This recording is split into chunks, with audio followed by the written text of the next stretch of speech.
Hello and welcome to episode number 47 of the Crisis Intelligence Podcast.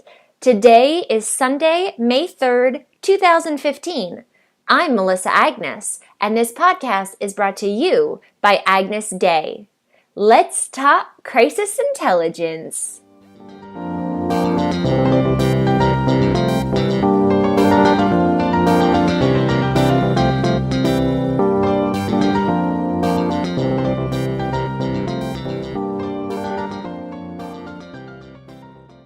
Roman, welcome back to the show. Why don't you reintroduce yourself? So for people who didn't listen to last week's episode.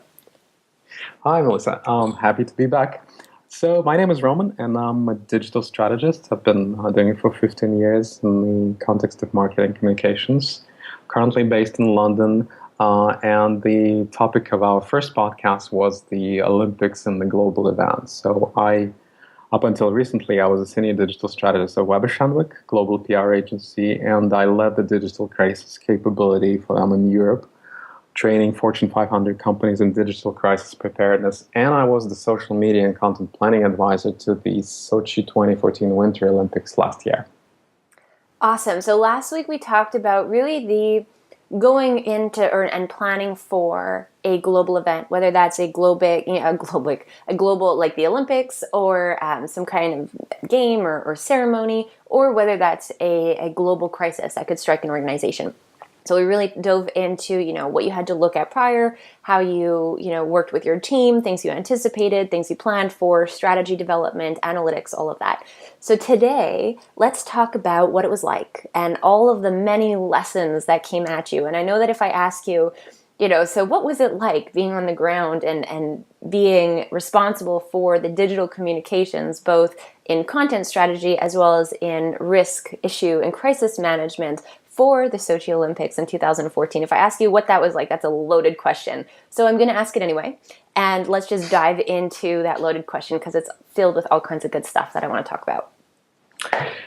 Well, it is a loaded question. And let me take it this way, or at least put some things into the perspective. So we talked a lot about the organizing committee for the Olympics in the first podcast, but for those who missed it or would like a refresher, so truly this was my client and also part of the organization that I worked during the games. And I think the task for the any organizing committee for the Olympics is huge, and what they kind of get in return is very little reward except for, truly executing and implementing a terrific Winter Olympics, which was the case of Sochi 2014. But in the course of preparation, the amazing thing happens, because anything that has to do with politics or the economy of the region of the country that hosts it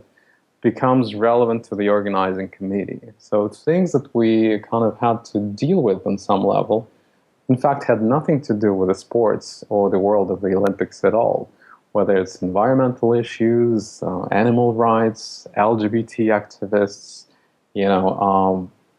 territorial disputes that go back into the history of Russia, Russian government corruption, you name it.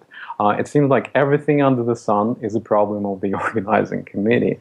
And there is an irony in that. I think through those events, when you have so much attention and so many people coming together, you can kind of see the world as you would see it, sort of, as they say, in the grain of sand. I think we kind of grow up and become more mature as a humanity in that, because we try to resolve all of it. And for activists, it's a huge spotlight, an opportunity to be heard and to come with their agendas. Everyone pays attention. And for the International Olympic Committee, who hold the reins of the brand, and it is a well-known fact that the Olympics brand is the most recognized in the world. And, think about Apple or Google, so it's on that kind of level. So for them, it's the reputation of that brand and the continuity of the Olympic movement. So all those things are critical when you do your communication strategy and planning around the crisis.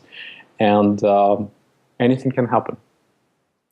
And wow, and I mean that's a huge undertaking. I mean, as we said earlier.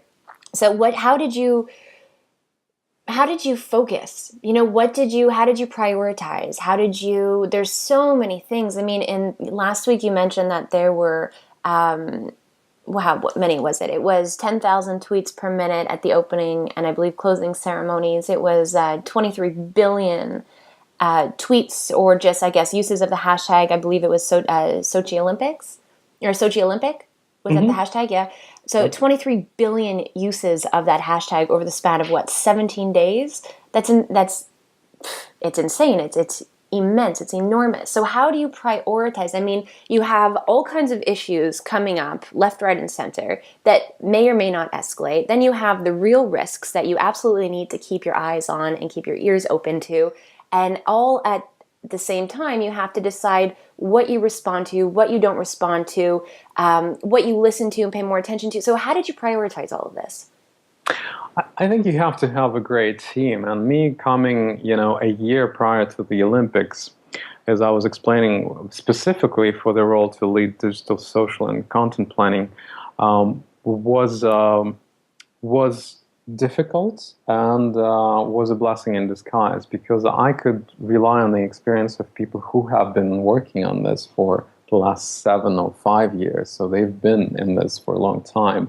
And I think they were already a pretty good idea what to expect. So when it came to things like risk assessment, we could also rely on the IOC. And IOC is an incredible organization if you think about it, because they've been doing this for a good 100 years, even more, since 1894, I believe, and the Winter Olympics since 1920. Unfortunately, it's not the same people over the last 100 years. So all of those lessons learned along the way don't necessarily get transferred over. That is true. That is very true. And it seems like there is that joke going on, as at least within the Olympic Committee, that every organizing committee is sort of reinventing the wheel.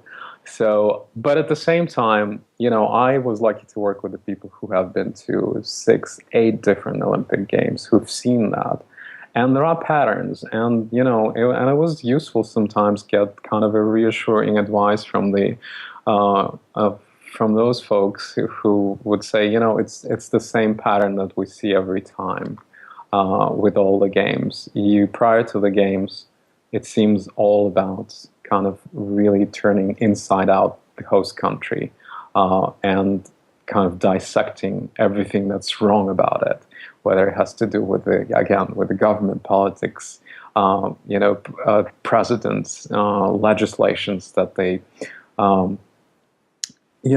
all sorts of things. So it's nothing of it seems to be relating to sports and like why are we dealing with it? And then once the games start, there's this complete reversal. Once you have the opening ceremony, all of a sudden the whole world forgets about it, and it becomes about the celebration of sports, athletes, competition, the beautiful venues and the beautiful Sochi and the mountains and the sea and the infrastructure and everything. And everyone, all those people were saying that, and it did happen. It did happen, and exactly like that. So, day one, that was the case. And even though things were happening on the activist front, they were still happening. Those voices were not nearly as loud as they were before the games. And all those sort of, I mentioned the number, which was 13 million mentions that we tracked. 12 of those million mentions actually happened during those 17 days in Sochi. So really, the weight of the pressure of it comes into the game. But you have to come prepared, and you have to have a team. And I can't say enough about sort of the people who have the kind of long-term view and experience. I think you'll find those people within the brands and organizations that, not like International Olympics Committee, but any organizations per se, who have been there since inception, have been there for a long time, and they know more about kind of the history and how things came about. Rely on them, talk to them. They know more than you. And be open to that. That's invaluable, absolutely. So let's talk about, I kind of want to break this down. Let's do this, in your term, modularly. So because there's so many different, topics and themes and angles that we can talk about, and I'm trying to listen and think of, anticipate what is really important for listeners and questions that I get asked all the time. So let's zone in there. So one of the things is activism. I mean, activists are extremely social savvy. They come with a very, goal-oriented mission.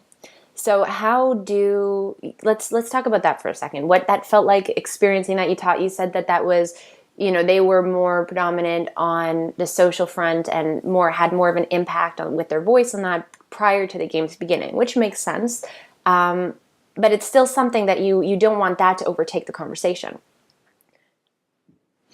Yeah, I think it's a very relevant topic to this discussion. It's a very relevant topic just in general. And I think you're making a very compelling point, saying the activists are incredibly media savvy, and I find them more savvy, guys like Greenpeace, more savvy than most of the brands out there. Because absolutely.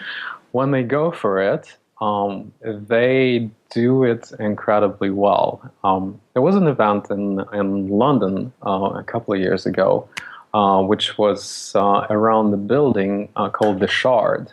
And I don't know if you remember that story. So the Shard is the tallest building in Europe, so it's around 300 meters.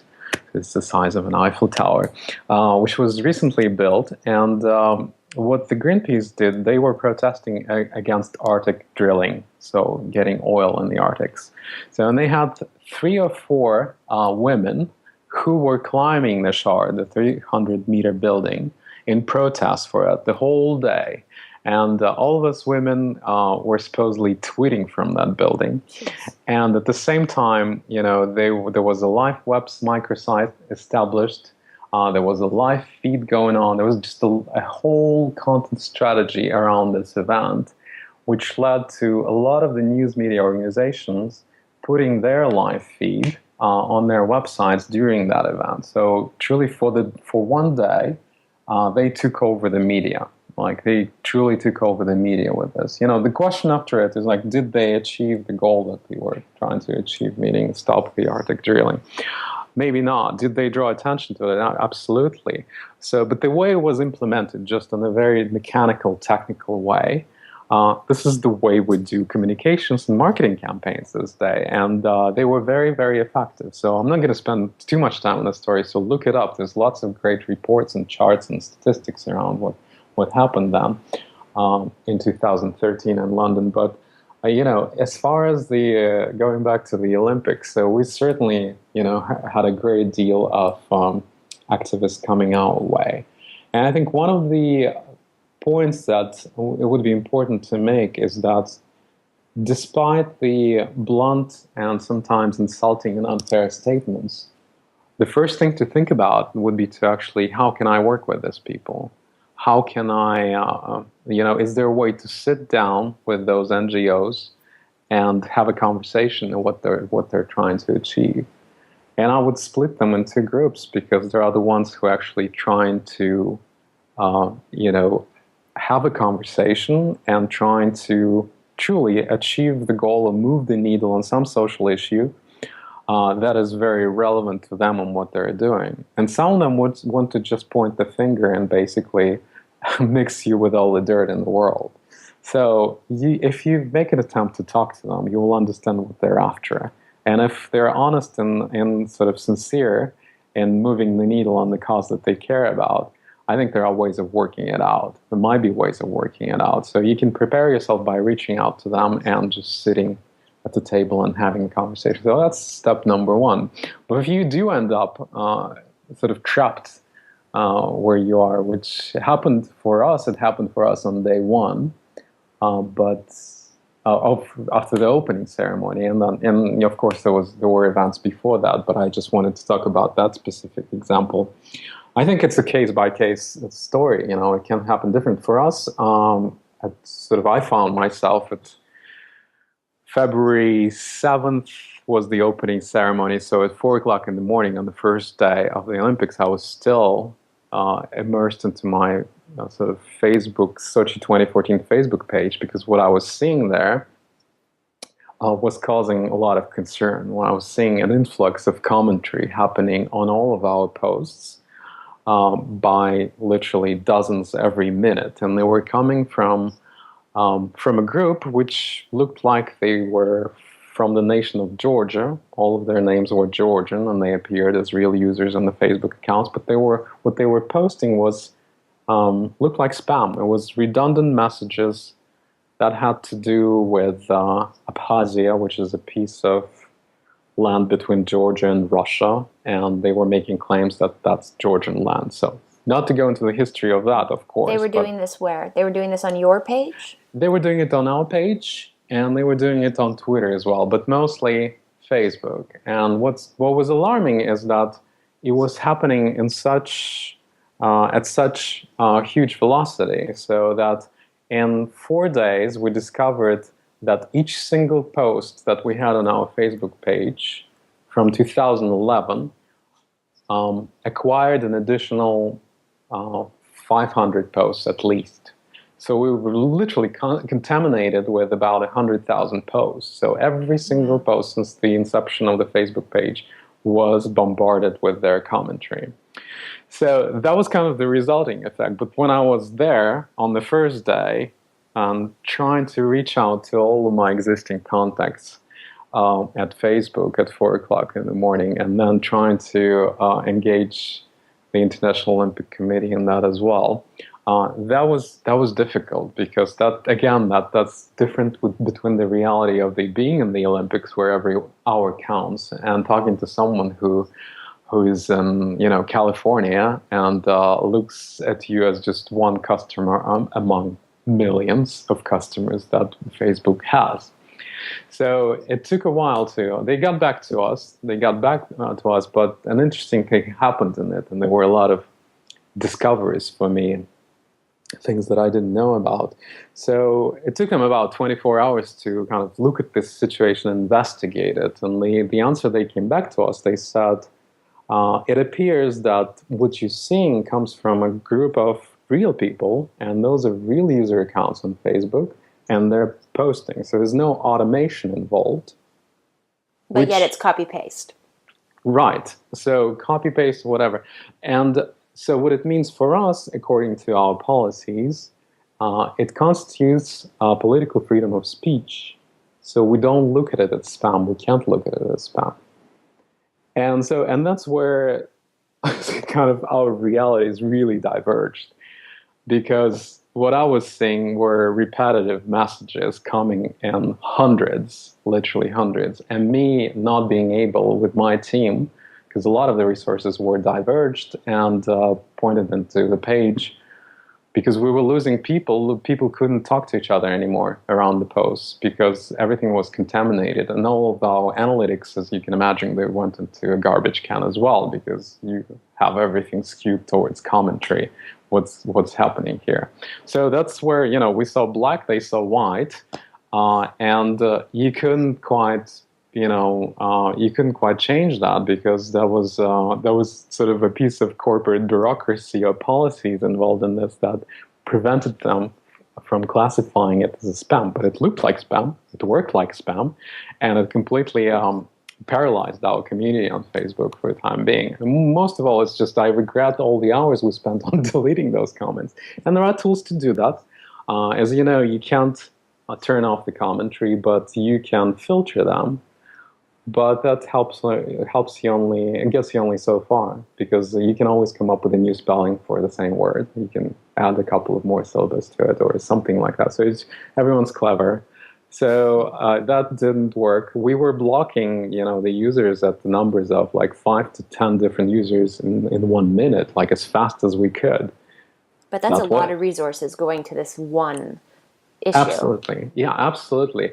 And I don't think, like, ultimately, if you like put yourself in the shoes of the activists, in their view, they were probably maybe achieving something for the time being. But all they were doing is annoying us to no end. Okay. And the goal was to essentially be more visible to the media. So in this sense, they failed. That didn't become visible to the media. Well, it's noise. It becomes noise and a nuisance. So were they linking? Were they sending people to a link or attempting to? Or was it really just inundating with the same message?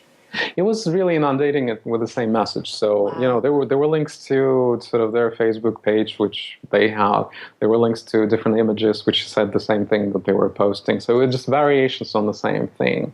The amazing thing, another amazing thing that happened, that in 3 days, our page ran out of the allocated memory for a Facebook page because of the amount of comment that we received, which disallowed part of the functionality of the page, and specifically the functionality that dealt with filtering the words and blocking the users.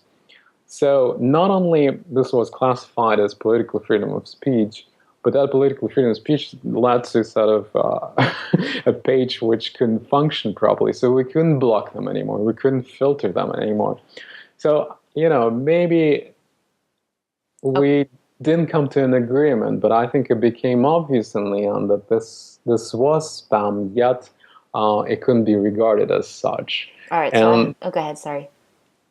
yeah. So I mean, so that was sort of an interesting case where sort of black and white spam versus other realities. How do social media platforms actually view what's happening on their turf? And there was an inside look into it. And does their reality, because I would have agreed with their policy in theory, but in practice I saw it's just not working. So I don't know if this was the Olympic Committee's policy, or this is Facebook's policy? Facebook's, of course, yes. Okay, because one of my questions is going to be, so afterwards, did this policy get looked at again? But no, not if it's a Facebook policy. Not that I know of. I don't know if they revamped it or if they took it as a lesson. It didn't appear to me as they took it as close to heart as we did. But we, of course, were very emotionally driven at the time because Of course. we had to deal with it. Yes. So how did you deal with it?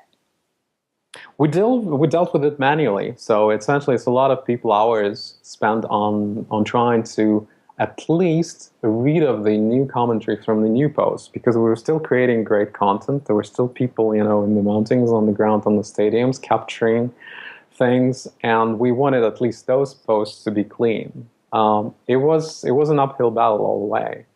And to be honest, as I said, looking back at it, knowing all the things that would happen, I probably would not have wasted as much time even deleting that. So we should have just accepted that was not going to be solved. But I couldn't believe, the response that we got in the end. So it's just, it's this kind of situation. The lessons from this is that still I would encourage everyone to work with social media platforms. They certainly cater to a huge You mean the organization itself? Like collaborate with Facebook, or you mean use social media as in, be active on social? No, having contacts and phone numbers and emails of people on Twitter and Facebook, Instagram, whoever you work with. It's good to establish those relationships if you see your social media strategy as critical to your organization, which I'm sure most do. And if you also see some serious sort of risks or potential crises happening on those platforms, you need to be in contact with them no matter what. And I think they might help. They might be very helpful, might not be as helpful as you expect them. Well, I think that it varies. I think that there's organizations like government entities or not activists, probably activists, but humanitarian organizations that they are, or media, BBC World News, they're doing great with collaborations and stuff. And these social media organizations, let's call them, the platforms, the entities themselves, they're eager to, from what I hear, they're eager to collaborate and to work with these types of organizations and these types of entities, as well as if you are a large global brand and you foresee, or within your risk assessment, there's a possibility for some type of global crisis, then definitely I think that they would be eager to collaborate with you, or open to collaborating with you and talking with you and having those contacts. However, if you're the smaller organization, getting in touch with Twitter or Facebook or LinkedIn can prove to be, and I've seen the frustration from, and when I do trainings or when I talk to people about it, it can be very frustrating because they're not that accessible unless you are a global type brand, or, serving a greater purpose, or certain categories of, goals and achievements. So, I agree. I think that it's definitely worth exploring at the very least, especially if you're about to run some type of a global event or take part in some type of global event, but two, if you're an airline, or if you can be impacted by a crisis that would have a global impact. Yeah, I would agree with that. I would definitely agree. And they certainly are not, they don't seem to be designed in a way that they have customer service like other organizations. But then again, the scale and the amount of users and pages that they have within their platforms is certainly staggering. So it's difficult for them to cope with that. But to their credit, they are. I mean, I've heard from so many different, from the Red Cross to BBC to you name it, organizations that deal on a global level. They have this social responsibility that they are taking seriously. So I wouldn't refrain from contacting them, especially if you fall into one of these categories. So, this experience that you had on Facebook, this isn't your typical type of activist group, though. I mean, like you said, what's the goal here? What's the end result? What are they going to achieve? Normally, typically, activist groups are extremely savvy and extremely strategic. And, I don't know, this seems kind of amateurish for an activist group. I think it was poorly planned in terms of timing. I think they thought they could capture the attention because the Olympics started, but I think it just made it more difficult for them to come through with whatever agenda they had. And certainly it sort of didn't help that they compartmentalized their efforts. But I'm not going to try to evaluate the sort of the success and failures of their strategy. Certainly. So it certainly varies, and maybe something changed along the way. You never know.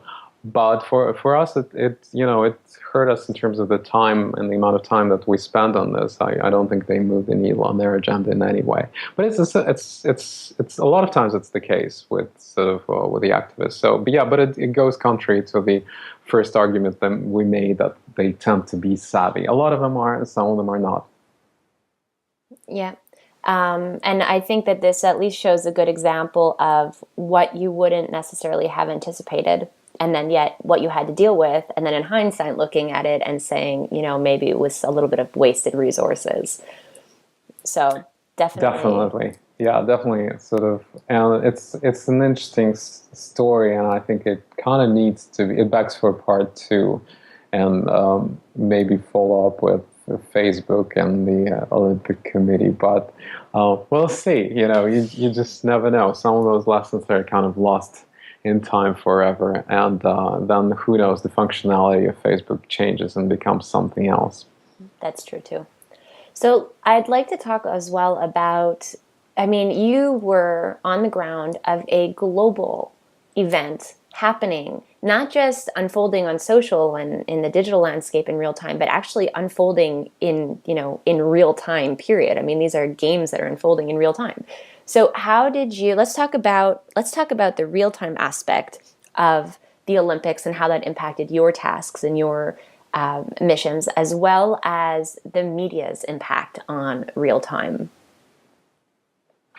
That's a great question. And to be honest, I think my view on the way we look at the media changed drastically, because once you apply that prism of a global event, your view changes in terms of how you perceive just the news in general. When you try to monitor them every single day and kind of realize the impact of them, where they're coming from, who starts the story over the rumor, and where it goes and where it ends up, I think you do get a different type of perspective.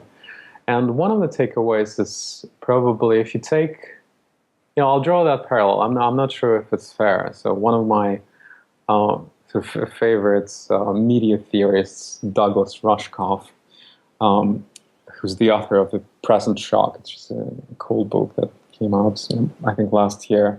He basically says there's no such thing as balanced journalism. We're all propagandists, and we need to stop pretending. It's just a stupid idea. And after that experience, I can't agree more in the sense that we're all biased. It's just once you take your local media and put it in the place of national media, are they still relevant? Or what are they saying? Does it work? If you take your national media and make it global media in the context of global media, once you move from CNN to Fox to BBC to Al Jazeera to Russia Today to sort of Chinese media, you start immediately you seeing the deficiencies of each one of those media outlets, and the fact that they're not really serving us as a sort of the citizens of the global village. They really don't. They're serving the specific geographic communities where they come from and things that they care, such as election cycles or, war and terrorism, or you name it. They're kind of local in this sense. So this is why today we find ourselves in the situation where we observe the information war all the time. We just have all those entities barking at each other from different places, and whether they're aligned with certain interest groups or governments, or they have the cultural bias of being from a certain country or speaking a certain languages. It's sometimes hard to tell. It's sort of all mixed together, but there's just no such thing as an objective point of view. And and those stories, they completely permeate my experience. I mentioned in the first part, the Grand Media Center in Sochi, and I remember standing in front of that building on the day of the opening ceremony in the morning, and as I was looking at my Twitter feed, which I would usually do about 500 times a day on my phone, I was seeing that piece of news that was seeming to be spreading really quickly, and it was a picture allegedly of a media center in front of which I was standing. Only it looked like it was in complete ruins, and the pavement was broken, and some media personality who posted it, was saying that's what he saw on the way to the media center. So that was a case of disinformation and rumor, which was based on some reality. So that reality was there was a problem with some of the hotels when the media came in, so they were not finished, and that's like the worst thing to do, to put the reporters in the hotels that are not quite complete. So of course you get all the first reporting that came out of Sochi when the reporters arrived was around that issue. And then anything that could be hooked onto that worked really well. So, and in the mix of all those things, there was a lot of things reported, or pictures of things that were actually not real. And there wasn't a whole lot I could do about it, quite frankly, in the sense that I'm looking at it and I'm standing there, and there was an example of something that just made me feel, even though this is almost like an innocent example, but it just made me realize how little do we know about the things that are happening in the world. How little do we know about Middle East or Ukraine or Ebola or any of those things? What is going on the ground? Because it goes through all those multiple filters of different people, their bias, their subjectivity in the moment, their interpretation of what they're seeing, whether it's in real life or in the picture. And then it amounts to, again, media, news outlets and things like that. So this is complicated. So, and I think being in London for a few months, running that thing from there, being in Moscow for a short period of time, looking at it from there, and then being in Sochi on the ground, it just gives you completely different perspectives. So it's more of a kind of a general sentiment around news media, but it becomes very obvious. And if you look back at the Brazil World Cup last year, or again, any of those events of that kind, I think that this is where truly we see the ways in which the media functions these days. And unfortunately, a lot of it is not around the fact seeking, and a lot of it is about the way you spread the information today, like the technology of it, or like the New York Times innovation report last year, which was leaked, talks about the importance of embedding digital strategists, the digital media experts within the newsroom so they can work with the editors, so we become as effective at spreading the news as BuzzFeed, for example, which they listed as one of their competitors, amazingly.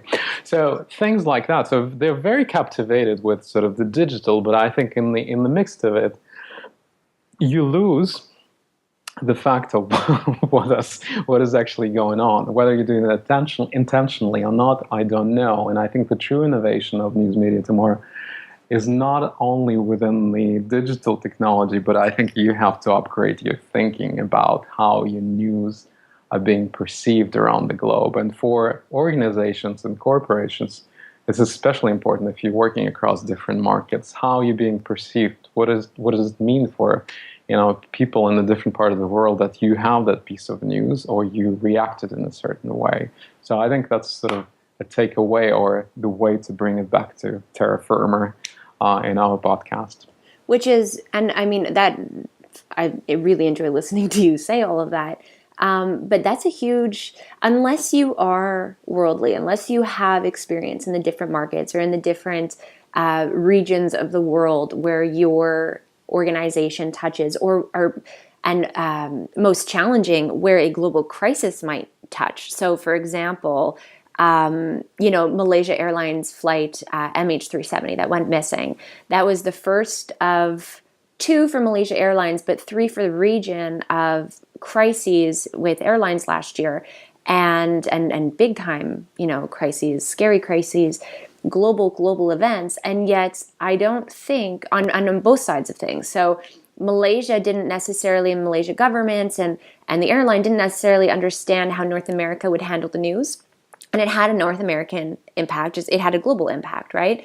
And then likewise, North Americans didn't understand the culture of this specific region in the world, and nor did they understand that, Malaysia Airlines in particular, majority owner of that organization is the Malaysian government. Yep. Exactly. So listening to everything you're saying, you're completely accurate.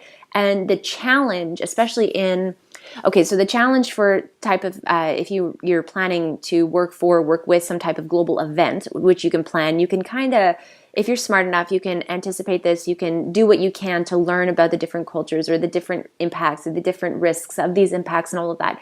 But in a global crisis, you may not have thought of this through prior to experiencing the crisis, especially if it's an unforeseen crisis that you didn't see coming.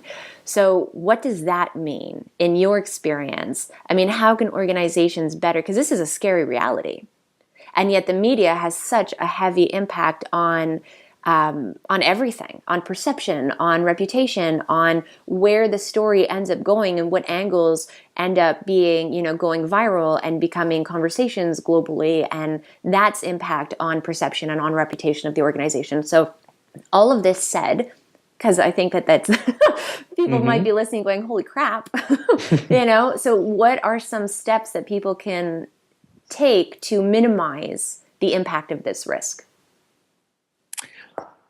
I think we owe it to ourselves to learn more about different parts of the world, and especially if we're doing business there. And that certainly takes time, takes lots of conversations and genuine curiosity and interest about it.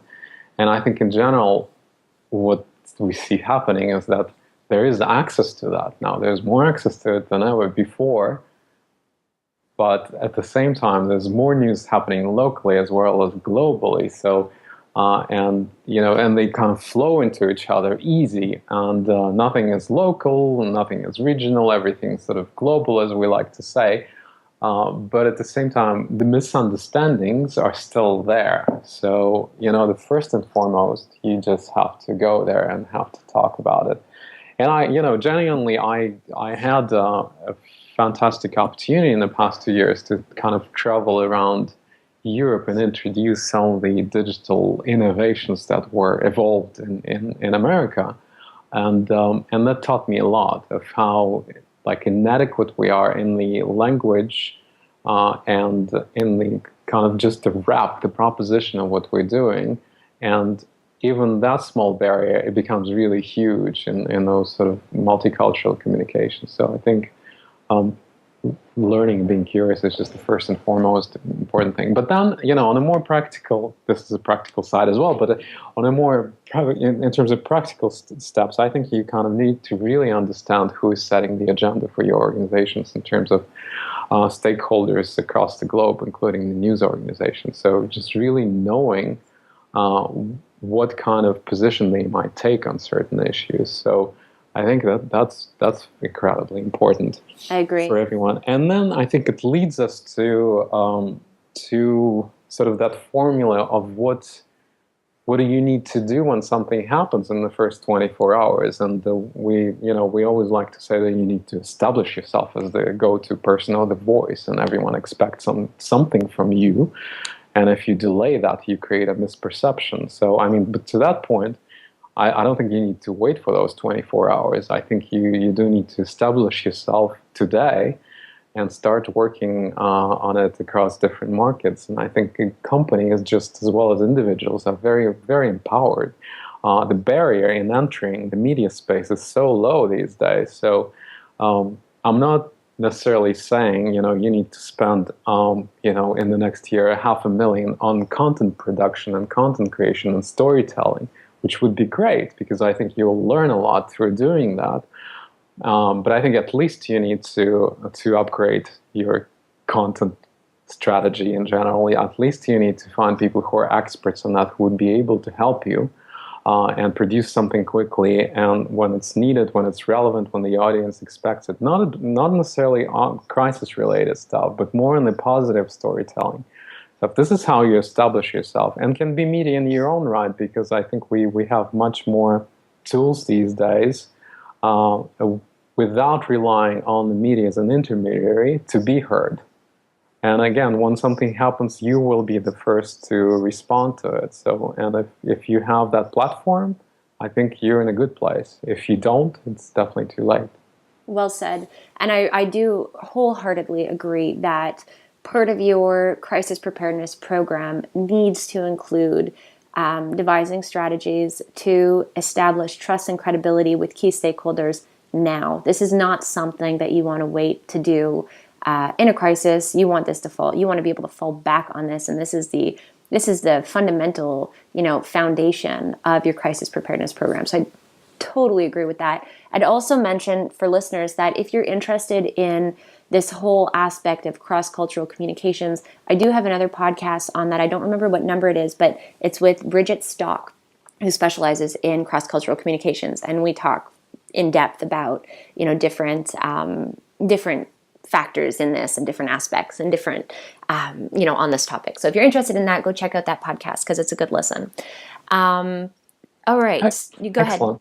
ahead. Hey, listen, I wanted to actually take a more of a fun turn, because I think we got too deep into geopolitics and the complexity Yeah, but I think of this that's. world. I mean, we're talking about global crisis here, or global events with global risk, and I think that is a reality that people need to be in tune with. So it may not be fluffy and fun, but it's not, and it's a reality. So I think that it's a great topic, and I think it's also an interesting topic. I mean, even just mentioning my podcast with Bridget Stock, Cross-Cultural Communications for Crisis Management, there were so many people that came to me afterwards and said, wow, that was a good listen, and wow, that's interesting, and I never really thought about that before, and it was really great to hear her perspective and her different experiences and kind of what to anticipate. So it's not, it's a scary reality, but it is a reality, and it's one that people are, when they become in tune with the fact that it is a reality, they seem pretty interested in learning more about it, so, which is good. Definitely. It's totally a positive. Definitely. I have a fun story for you, and I think I mentioned it before. So, if you go back to the Olympics, and there's sort of this fun fact, but it's true for all the global events. When we look at the kind of the list of potential crises that might happen, one thing that comes up a lot is usually the loss of the national team of the country that hosts the event. So, think about World Cup in Brazil. So, and for Russia's Sochi 2014 Winter Olympics, of course, it was the loss of the Russian ice hockey team. That was on the list beforehand, but everyone was hoping that, Russians and Canadians would play in the final. Russians didn't come out of their group. They didn't qualify. They did so poorly. So, and when that happened, of course, the mood changes so quickly and it becomes truly gloomy. I just remember that day or that hour when that happened. And it just seemed like the sky was all of a sudden, casted with clouds, and everyone in the media center was sort of depressed, to say the least. So for us, as people who are doing social media and communications, it was a challenge. Like, how do you overcome something like that? How do you give people something to hope for in the next few hours and make it less of a bigger deal? Because with it comes all the negativity that existed before, whether people complaining about how much it costs to build all of this, to invite the whole world in your country, to make sure everything is sort of safe and secure, well organized. Like, did we have to do all of this now? Just to watch you lose. Yeah, just to watch ourselves lose. So it is a communications problem, ironically. So, and there was some really good on your feet, real-time marketing thinking. And I think that was just the beauty of working within the team that I was in, is just because some of the people spent so much time, they knew so much about the Olympics, they went to other Olympic Games, they kind of knew how the thing works and that things needed to be done really quickly, and others were just truly, really very creative. So the thought was to immediately, so that there are those positive characters in every Olympic Games, they're the mascots. So, and one of the mascots for the Sochi 2014 Olympics was the bear, Sochi bear. So, and of course you had those, like a few of those Sochi bears, like basically hanging around the Olympic park at all times. People would take pictures, selfies with them. So they were fun to be around. So the thought was that really, the bear would be very upset about the circumstances. Like, on an emotional level, we imagined that the bear would be. So the thought was to find the bear, the mascot, and take this picture, where we would put the bear on the empty stadium where the ice hockey game just happened, and sort of almost in tears, sitting there covering his bare face with his paws. So, and it took a while. I remember that somebody sort of found that the bear was actually having a dinner at this point in time. So we had to sort of run there, find the person who was the mascot, effectively, take this picture and just post it immediately, and just watch what happens. So what happened in the next 24 hours was actually quite amazing, because if you look at the media reporting on the next day, we probably had hits in about 500 different news media outlets globally that posted that picture in their sort of posts and articles around the Russian ice hockey team. So, and it just, and on top of that, we had a USA Today reporter who was at the stadium at the same time when we were taking this picture, but took it from a different angle. And quite frankly, he could have said anything, but without even realizing the plot of what we were doing there, he took the picture and posted it on Twitter and said exactly the same thing, that he found the bear in the stadium, like, being really upset about this game. So he confirmed the story. Like, we have a reporter who confirmed the story that happened. So, and it really worked. Like, on the emotional level, I can't even explain. Like, all the statistics that we had, that comes up in the top 3 most popular tweets that we had in the history of the games, and the amount of traction that we got with the media on this, I think, created this incredible viral effect, and in a way cathartic effect for at least the people of Russia for the time being. So that's the power of, on real-time real-time storytelling devices that you can employ. But I do think that comes again from that really good culture of thinking on your feet and making those decisions and not having layers and layers of approval. Like, can we go with that? Because it's always an issue with, Oh, that's an with amazing organization. point. Yeah.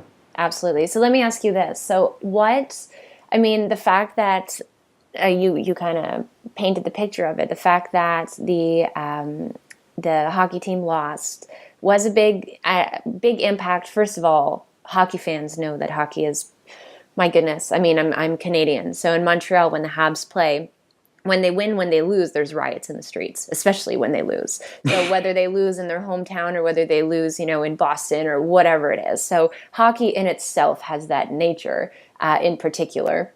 But secondly, I mean, we're looking at, you spelled it out by saying, you put on this huge, huge, huge event and this show and all the prep and all the money and all the resources, and then you lose, to have the whole world watch you lose.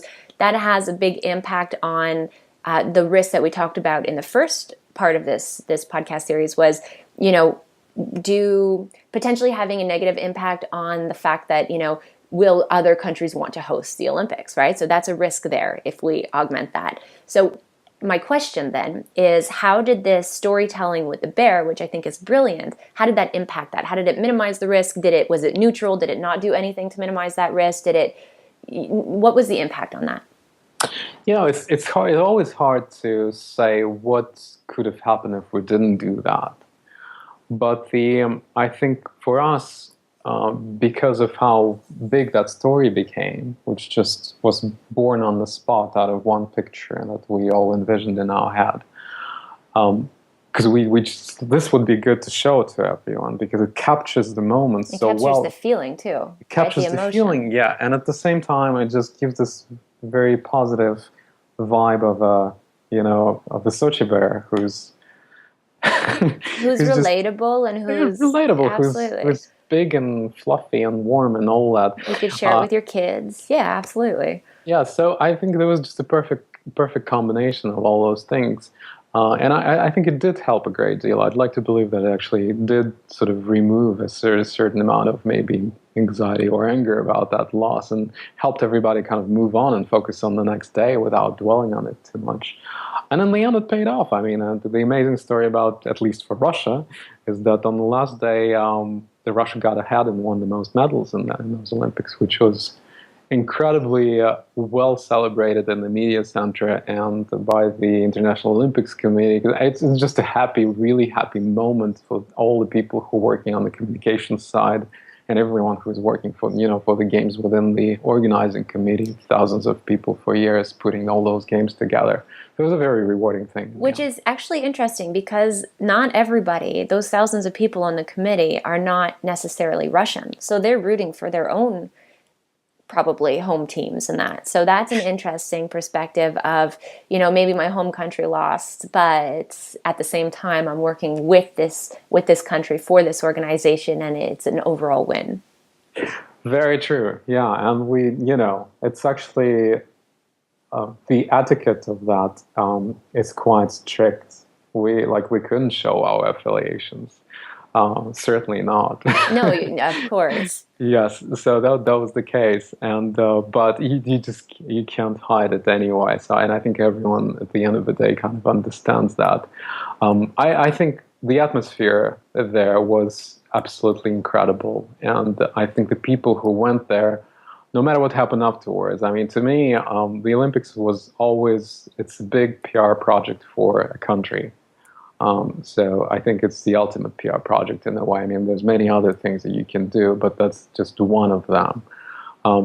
Unfortunately, there are other events that took place after the Olympics that I think overshadowed all the good that was done, or a lot of it. But for the people who came there, I think it did make a difference, and I'm sure they remember it with a lot of regard for everyone who organized it and the way it unfolded and sort of the beautiful place that Sochi is.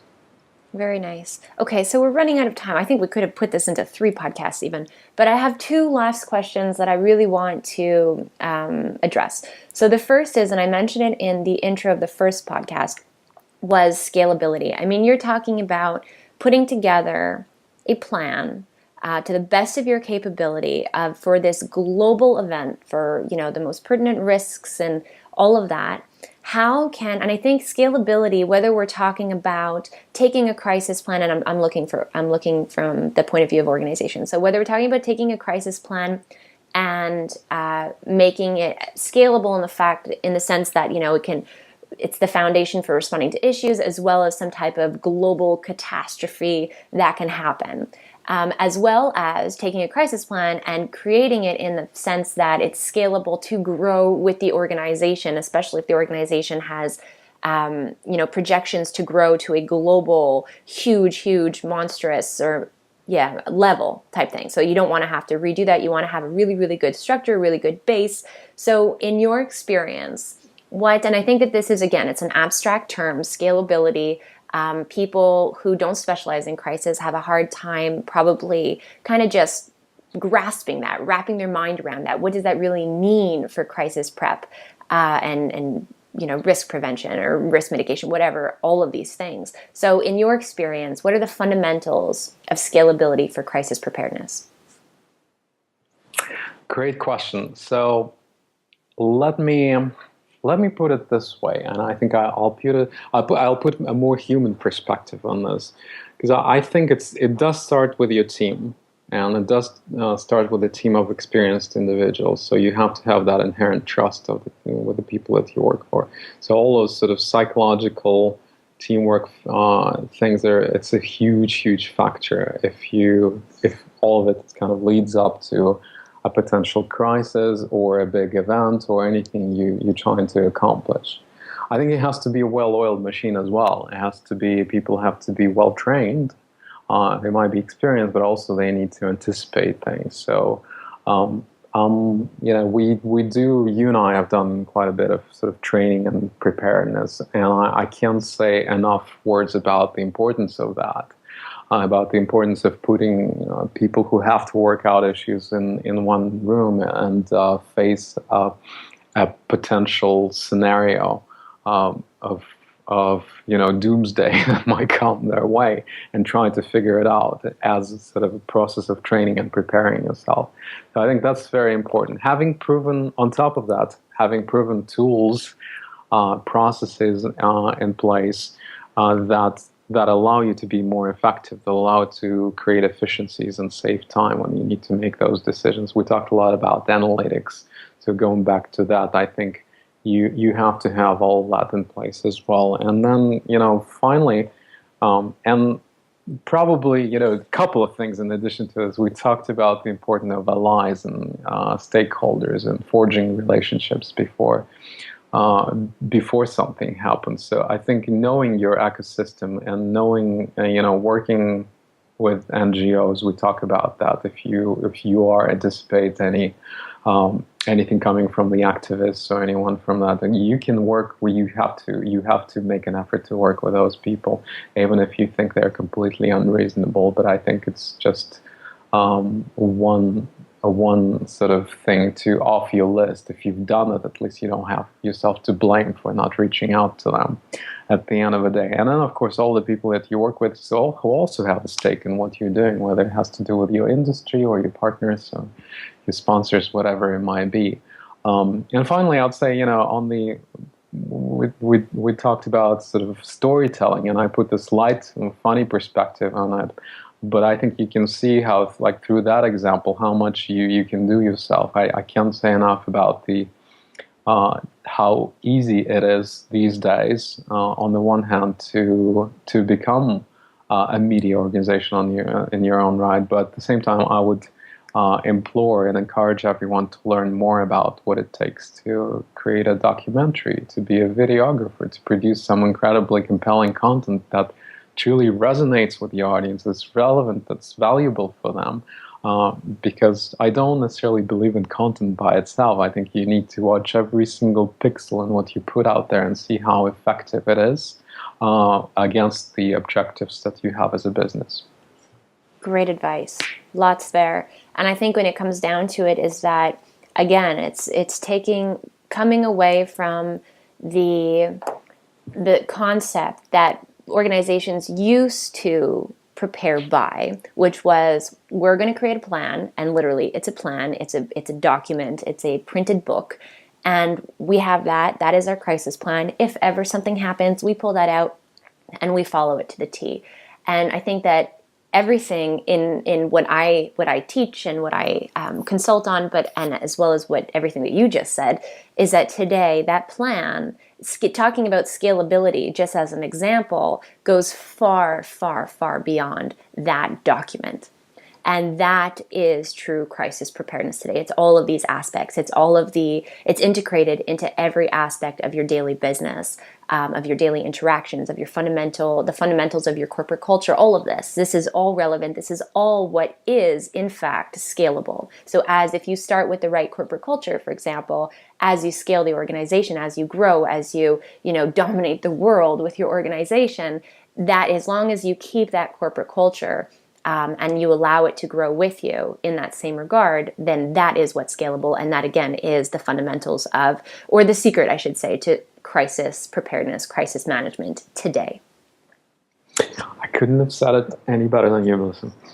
Why, thank you. Actually, it's funny. I'm reading a book now. It's called, I'm terrible at remembering the names. I read too much. But it is called, I think, What Happened to Goldman Sachs. And it's all about, and it's fascinating. So it's this, mega huge organization that's over 100 years old, and looking at a perspective over the last 40 years of how that corporate culture shifted and how that shift resulted in not the downfall of the organization because it's still around, but a fundamental change and a negative impact on its reputation, on its, overall. So just looking at things like that is what I call, or what is truly scalable, is looking at things like that. So, and it's completely, fascinates me. So, okay, my last, cool. Interesting. Yeah, I think so anyways. Okay, my last question, and I had so many more, or so many topics I want to talk about, but that's okay. So last question is post-event. So you work with the committee for months before the Olympics. And the Olympics is 17 crazy, intensive, real-time days. And then it ends. I'm sure you didn't just, pack up your stuff, get on a plane and walk away. So what were the things that, and maybe you did, and if so, then let's talk about that, the impact of that, because there's risk. But, after the event, post-event, what were the things that, hindsight is 2020, how did you adapt that with the committee moving forward to, 2 years later, 4 years later for the next Winter Olympics, all of this. So, what did that look like? Biggest lessons learned, all of that. Well, you're right. I sort of, I stayed for the Paralympics, which were great as well, for at least for a little part of it. And then I packed my things and I just left. Really, eh? We worked together long distance, me from London for the next couple of months, wrapping up the results and really kind of getting a little bit deeper on some of the analytics, because it was important to get a full picture report on everything that happened. Some of those numbers I gave you in the beginning, they came from that specific report. Okay. But as I said, the organizing committee is this one-time organization that is finite. So it's essentially last year around July, it just ceased to exist. What they do on their end, as far as I know, is that there is continuity, because they had a number of meetings with IOC as well as the organizing committee for the Olympics in South Korea, in Pyeongchang, which is the next Winter Olympics. So there was sort of a handover, sharing of experiences, all these things. I'm sure that kind of thing happened in terms of transition. So, but they kind of pick up the flag and then they build their own thing. It's a new country, new place, and it's sort of again, going back to that sort of idea, why do you have to reinvent the wheel? In the way you have to, but in many different ways. A lot of things will be similar challenges for them, but that's a different chapter. Oh, that's interesting. Okay, so now on a different kind of taking that same question and applying it, because organizations who deal with global crises or global events, hopefully it's not going to be far too often it is, but hopefully it's not going to be, oh, the crisis is over, now it's reputation management and let's move on. I mean, the impact of the crisis after the crisis is big. So what do you think, we could look at it, we could talk about it in the sense of what do you think should have been done or should be done in the future in order to bring, so that reinventing of the wheel doesn't necessarily have to be so pertinent or, such a big, it doesn't have to, or just at least advice for organizations after a global event, what should they put on their to-do list?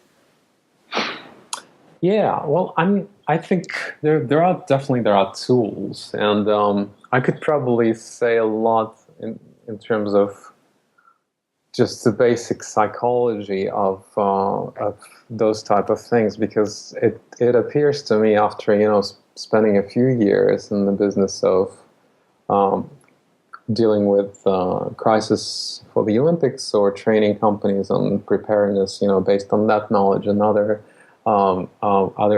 experiences, I do think that there is something inherently wrong with us in general as far as long-term planning. We just humans, human nature, yeah, we're just not very good at it, quite frankly. So, and I think the things that were barriers for me for many years in terms of explaining the merits and the value of crisis preparedness, crisis plans for the companies and organizations, the clients that I worked for, a lot of them were delayed by things that I tend to interpret as excuses. There's always, there's always a lack of budget. There's always sort of an inability to put together that critical team of leadership in the organization that makes decision in one place, in one room, to do trainings and to discuss those things. So, there's always all sorts of things that are happening within the organization that are driven by the bottom line quarterly reporting, need to kind of do better,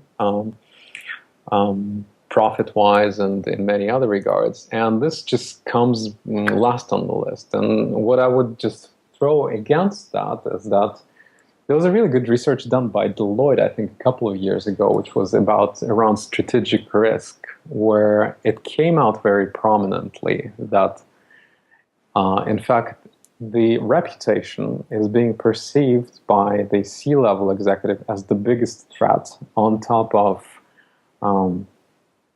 threat to business models, economic environments, different type of things that are happening around the organization. So reputation was cited as the most critical and the most important for them.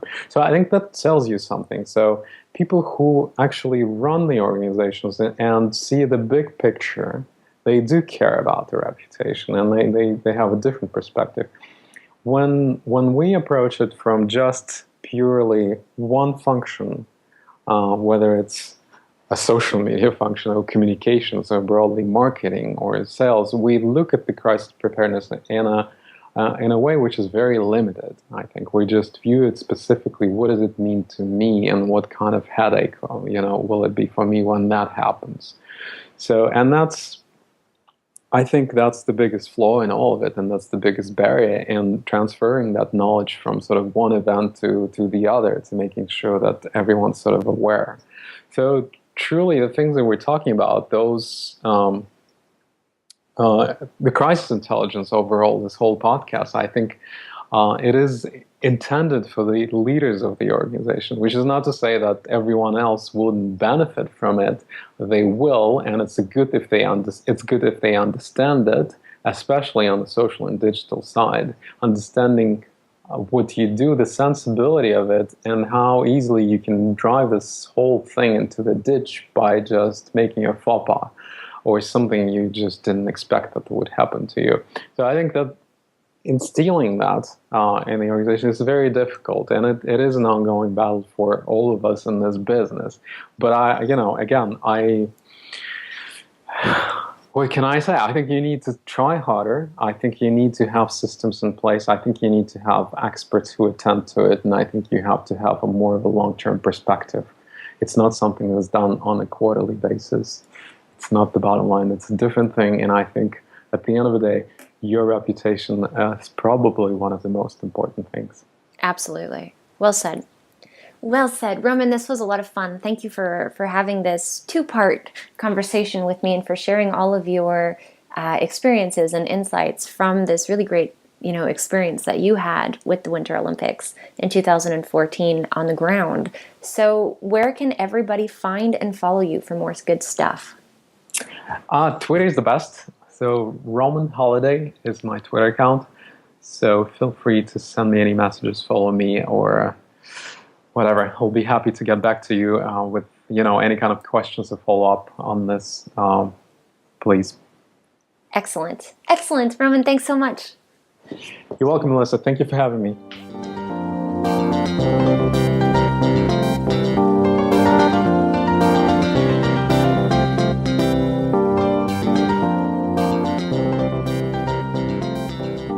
Thank you for tuning in and listening to this week's episode of the Crisis Intelligence Podcast with me, Melissa Agnes. I release a new episode every Sunday, so if you haven't done so already, be sure to subscribe to this Crisis Intelligence Podcast on iTunes or Stitcher so you don't miss out on any future episodes. While you're at it, feel free to leave me a rating or review on iTunes. This will go such a long way in helping me get this important information to more people just like you to help benefit their crisis management and crisis communications. Additionally, if you'd like to have me come and speak at an upcoming event that you may be organizing, I'd be happy to have a conversation with you. You can email me at melissa@melissaagnes.com. Thanks so much for tuning in this week, and I look forward to talking even more crisis intelligence with you next Sunday.